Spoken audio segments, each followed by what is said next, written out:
ప్రకాశం జిల్లాలో సంచలనంగా మారింది సొంత సిస్టర్ని అన్న చంపిన ఘటన.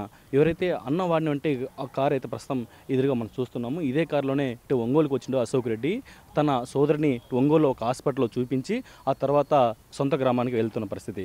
ఆ క్రమంలోనే కాటూరుపాలెం దగ్గరకు వచ్చేసరికి సొంత చెల్లెల్ని ఇక్కడ ఈ ఈ వెనుక భాగంలో తన సిస్టర్కి మత్తుప్టా టాబ్లెట్ ఇచ్చేసి ఆ తర్వాత దిండుతో మూతి మీద నులిమి తను ఊపిరాడకుండా చంపినట్లయితే మనకు మన ఇక్కడ చెప్తున్న పరిస్థితి.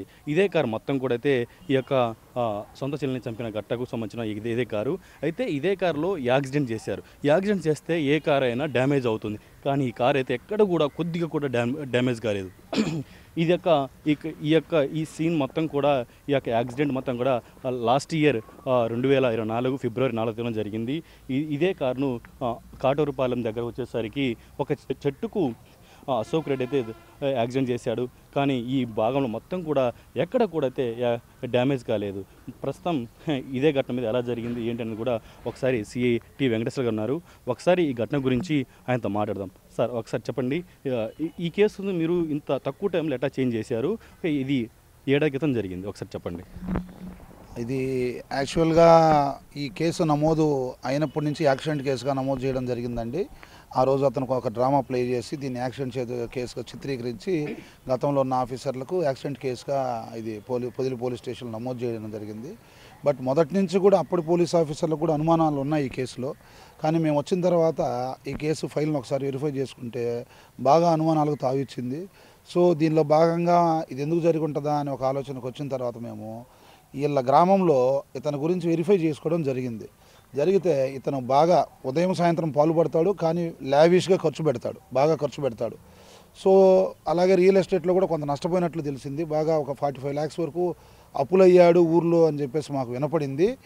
అలాగే ఇతను ఈ అమ్మాయిని చంపుండొచ్చు అనే అనుమానంతో మేము ఎంక్వైరీ మొదలుపెట్టాక మాకు కొన్ని విస్తుపోయే నిజాలు తెలిసినాయి. మేము ఇతని మొబైల్ ఫోన్ నెంబర్ ద్వారా ఆన్లైన్ పాలసీలు చెక్ చేస్తే మాకు ఒక 2 పాలసీలు కనపడ్డాయి. అరౌండ్ 73 lakhs వర్త్ ఒక కూలి పనులు చేసుకునే అమ్మాయి పేరు మీదుగా ఇన్సూరెన్స్ పాలసీలు చేయడం జరిగింది. మాకు అక్కడే పెద్ద అనుమానం ఏర్పడింది, ఖచ్చితంగా ఇతనే చేసి ఉంటాడు అనేది. సో అప్పటి నుంచి మేము ఈ మెడికల్ రిపోర్ట్స్ కోసం అందరు ఆఫీసర్లను కోఆర్డినేట్ చేసుకొని మొత్తం మెడికల్ రిపోర్ట్స్ తెప్పించుకున్న తర్వాత ఇది మర్డర్గా నిర్ధారణకు వచ్చాము. పూర్తిగా నిర్ధారణకు వచ్చిన తర్వాత అతను ఎంక్వైరీకి పిలిచి పూర్తిగా ఇంట్రాగేషన్ చేస్తే అందులో అతను కంప్లీట్గా తానే అప్పుల పాలయ్యి అవన్నీ తీర్చుకోవడం కోసం అభాగ్యురాలుగా భర్తను డైవర్స్ తీసుకొని వెళ్ళి ఇంట్లోకి వచ్చి ఉంటున్న అమ్మాయిని నమ్మించి హాస్పిటల్కి తీసుకెళ్తానని, స్కానింగ్ చేయిస్తానని తీసుకెళ్ళి ముందుగానే ఇతను ఇన్సూరెన్స్ పాలసీల కోసం ఈ అమ్మాయిని చంపేసి క్లెయిమ్ చేసుకుందామనే ఉద్దేశంతో స్కానింగ్ సెంటర్లో వాళ్ళు 2 టాబ్లెట్లు ఇచ్చారు. అవి వేసుకుంటే స్కానింగ్ బాగా వస్తుందని నమ్మించి 2 మత్తు బిళ్ళలు అమ్మాయికి ఇవ్వటం జరిగింది. ఆ రోజున ఫిబ్రవరి 4వ తేదీన ఆ అమ్మాయి ఈ రోడ్డు మార్గంలో వచ్చేటప్పుడు బాగా నిద్రలోకి జారుకున్న తర్వాత కాటూరు వారిపాలెం దగ్గరకు వచ్చేటప్పటికి సైడ్ కాపేసి ఆ అమ్మాయిని ఒక్కసారిగా కారులో ఉన్న దిండుతోటి ఊపిరాడకుండా అదిమి చంపటిగా అతను దిండు పెట్టి అమ్మాయిని అదుముతాడు మొహం మీద పెట్టి అదిమితే అమ్మాయి అన్కాన్షియస్లో నిద్రపోతున్నప్పటికి కూడా ఒక్కసారిగా యాక్టివేట్ అయిపోయి అతన్ని కొట్టడం జరుగుతుంది చేతులతో. సో ఇతను వెంటనే అలర్ట్ అయిపోయి అమ్మాయి గుండెల మీద కూర్చొని ఒక చేత్తో దిండు పెట్టి స్మోతరింగ్ చేస్తూ రెండో చేత్తో గొంతు నిలిమి చంపాడు. సో మేము at the time of post mortem examinations కొన్ని ఫోటోలు కూడా తీయడం జరిగింది. ఫోటోలు తీస్తే ఇక్కడంతా కొన్ని నెయిల్ మార్క్స్ లైట్గా పడున్నాయి. సో అదే మొదటి అనుమానానికి మాకు తావిచ్చింది. సో డీప్గా ఇందులో ఇన్వెస్టిగేషన్ చేస్తే ఇతను ఇది ఎక్కడ దొరికిపోతానో అని చెప్పేసి మత్తు బిళ్ళలు ఇచ్చాడు కాబట్టి, అంటే ఇతనికి యూట్యూబ్ నాలెడ్జ్ కొంచెం ఉంది. ఈ పాలసీలు ఎలా క్లెయిమ్ చేయాలి, ఏం చేయాలి అనేది కూడా యూట్యూబ్లో చూసుకొని హాస్పిటల్లో కూడా మేనేజ్ చేయాలి, లేకపోతే దొరికిపోతాను, ఇన్సూరెన్స్ పాలసీలు రావు అనే ఉద్దేశంతో వేరే కొంతమంది ద్వారా పొదిలి హాస్పిటల్లో పనిచేసే యూసఫ్ అనే తోటి ఉంటాడు. పోస్ట్ మార్టం టైంలో శవాన్ని కట్ చేసే అతన్ని కాంటాక్ట్ అవ్వడం జరిగింది. కాంటాక్ట్ అయ్యి అతనికి 3.5 లక్షల రూపాయలు కాంట్రాక్ట్ ఏర్పరచుకొని అతనికి 3 లక్షల రూపాయలు పే చేసేసారు.